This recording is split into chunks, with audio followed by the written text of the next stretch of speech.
वैरागी बने तो जग छूटे, सन्यासी बने तो छूटे तन, महाकाल से प्रेम हो जाए तो छूटे आत्मा के सब बंधन। नमस्कार दोस्तों, स्वागत है आप सभी का प्रिया की वाणी यूट्यूब चैनल में। चिड़िया की शिव भक्ति और चिड़िया वाली बूढ़ी माँ की कहानी आप सभी को सुनाने वाली हूँ। जो चैनल पर नए आए हैं वो चैनल को सब्सक्राइब करके और नोटिफिकेशन को ऑन करना मत भूलना।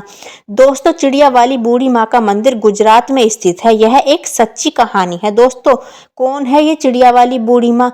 क्या है चिड़िया की कहानी? आइए जानते हैं इस कथा के माध्यम से। एक बात और दोस्तों, अगर आप कहानी सुन रहे हैं तो पूरी सुनिएगा। इस कथा को आधा अधूरी छोड़कर जाने की गलती मत करिएगा, क्योंकि इस पवित्र कथा को आधा अधूरा छोड़ने से आपको पाप भी लग सकता है। आप शिव भक्त हैं तो उनका अनादर ना करिए। दोस्तों, एक गौरैया पक्षी का जोड़ा एक बड़े से शिव मंदिर के पास स्थित पेड़ पर रहता था। उस शिव मंदिर में जब भी पूजा पाठ आरती होती तब वो दोनों चिड़िया उस मंदिर में आती और भगवान शिव की आराधना करने लगती और घंटों घंटों महादेव की भक्ति में लीन रहती। इतनी भक्ति करती, निराधार भक्ति करती कि उन्हें अपने तन मन का कोई पता नहीं रहता। उन दोनों पक्षियों का रोज का यही नियम था। जब भी मंदिर में आरती होती उसके बाद अपने बच्चों के लिए चारा पानी की व्यवस्था करते और दोनों पक्षियों का रोज का यही नियम था। और उसी मंदिर के बगल में एक बूढ़ी माँ का घर था। उस बूढ़ी माँ की कोई संतान नहीं थी।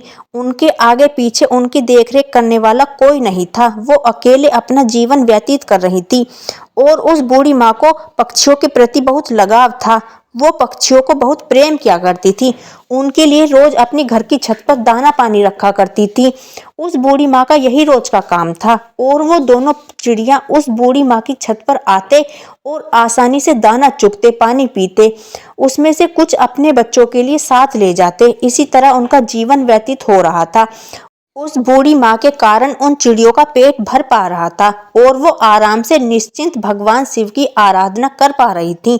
अब इसी तरह दिन गुजर रहे थे। एक दिन की बात है, वो बूढ़ी माँ बीमार हो जाती हैं, अपने बिस्तर पर पड़ जाती हैं। उनका बहू बेटा तो कोई था नहीं कि उनका उपचार करता, उनकी सेवा करता, उनको दवाई लाता। अब बूढ़ी माँ बिना दवाई के इसी तरह बिना दवा सेवा के बिस्तर पर पड़ी रहती।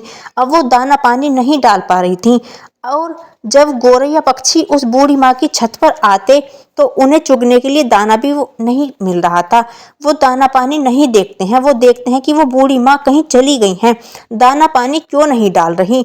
इसी तरह 2-3 दिन बीतते हैं। धीरे धीरे वो बूढ़ी माँ कमजोर होने लगती हैं। बिना दवाई गोली के एक दिन उनकी मौत हो जाती है। जब वो पक्षी देखते हैं कि बूढ़ी माँ का कोई अता पता नहीं चल रहा और छत पर दाना पानी भी नहीं डल रहा, तो वो घबरा जाते हैं, बहुत ही परेशान होते हैं और उस बूढ़ी माँ को पूरे गांव में ढूंढने लगते हैं, खोजने लगते हैं। खोजते खोजते दोनों थक जाते हैं। जो मादा गौरैया है वो अपने पति से कहती है कि स्वामी, बूढ़ी माँ का कोई पता नहीं चल रहा है। बूढ़ी माँ कहाँ चली गई? वो हमें दाना पानी देती थी और अन्य पक्षियों का भी देख रेख करती थी। वो कहाँ गई? हमने इतना उनको ढूंढा लेकिन वो नहीं मिली। अब हम क्या करें? उस गौरैया का पति कहता है कि हे प्रिय, हमने हर जगह बूढ़ी माँ को तलाश किया, वो कहीं नहीं मिली।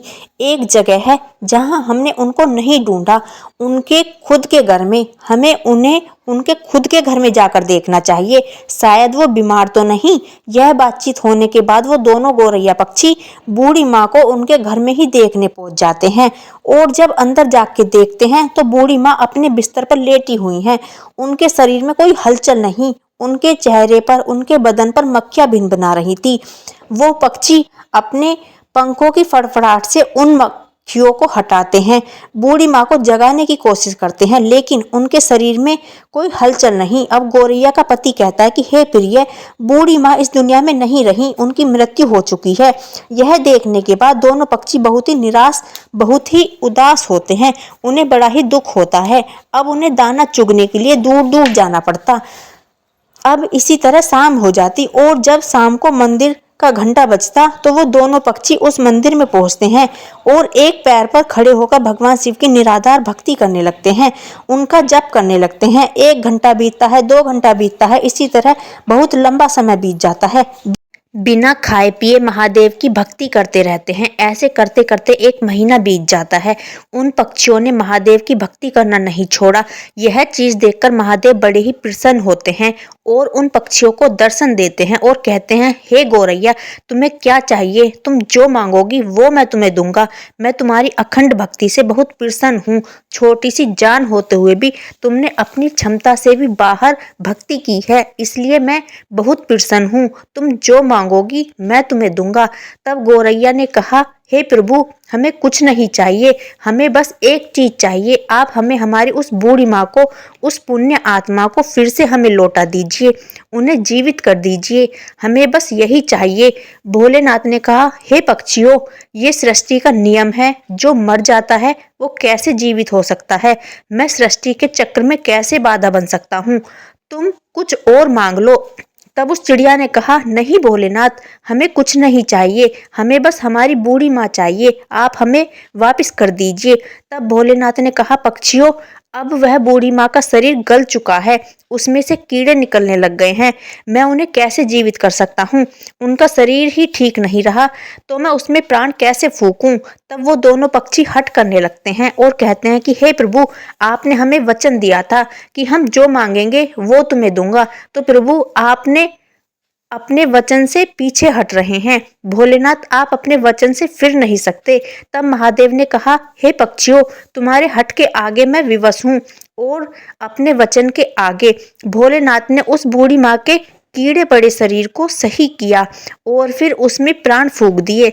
अब इस प्रकार वह बूढ़ी माँ फिर से जीवित हो गई और अपने सामने भोलेनाथ को देखकर भाव विभोर हो जाती हैं, बड़े ही प्रसन्न होती हैं और कहती हैं कि हे प्रभु, मेरे जन्मों जन्म के दुख, जन्मों जन्म के पाप आपके दर्शन मात्र से कट गए हैं।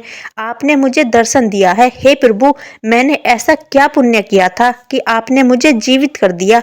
तब भगवान शिव ने कहा, हे बूढ़ी माँ, तुम्हें मैंने तुम्हारे कारण जीवित नहीं किया, मैंने तो तुम्हें इन दोनों पक्षियों के लिए जीवित किया है। इन दोनों पक्षियों ने मेरी निराधार भक्ति की है, बिना अन्न पानी के, इसी कारण मैंने इन्हें आशीर्वाद दिया। इन्हीं की वजह से तुम आज जीवित हो। वो पक्षी कोई और नहीं, वो ही गौरैया पक्षी है जो तुम्हारी छत पर दाना पानी चुगने के लिए आते हैं। उन्हीं ने यह भक्ति की है, उसी के कारण तुम आज जीवित हो। बूढ़ी माँ ने महादेव को दंडवत प्रणाम किया और फिर भोलेनाथ वहां से अंतर्धान हो गए। फिर वह बूढ़ी माँ फिर से अपनी उसी छत पर दाना डालने लगी और वही गौरैया पक्षी फिर से दाने चुगने आने लगे। तब उस बूढ़ी माँ ने उन गौरैया पक्षी से कहा, हे पक्षियों, तुमने मुझे जीवन दान दिया, भोलेनाथ की आराधना की, अपने लिए कुछ भी नहीं मांगकर मेरे लिए मांगा। पक्षियों, मैं ये चाहती हूँ तुम मेरे घर पर ही वास करो, नित्य मेरी आंखों के सामने रहो। ये प्रस्ताव दोनों पक्षी स्वीकार करते हैं और बूढ़ी माँ के घर में ही आकर रहने लगते हैं। इस प्रकार दिन बीतते हैं और उस बूढ़ी माँ की चर्चा दूर दूर तक, गांव गांव तक फैलने लगती है कि एक बूढ़ी माँ है जो मरकर भी जीवित हो गई और उनमें अजीब सी शक्ति आ गई। अब इसी तरह उन बूढ़ी माँ के पास जिनको कोई दुख तकलीफ होती वो उनके पास जाते और अपना दुख बताते। वो बूढ़ी माँ भगवान भोलेनाथ के नाम पर पूजा पाठ कर दिया करती और लोगों के दुख दूर हो जाया करते। धीरे धीरे लोग ठीक होने लगे, दूर दूर तक यह बात फैलने लगी, लोग आने लगे। अब इसी प्रकार बहुत दिन बीत जाते हैं और फिर वह बूढ़ी माँ अपने उसी घर में समाधि ले लेती हैं।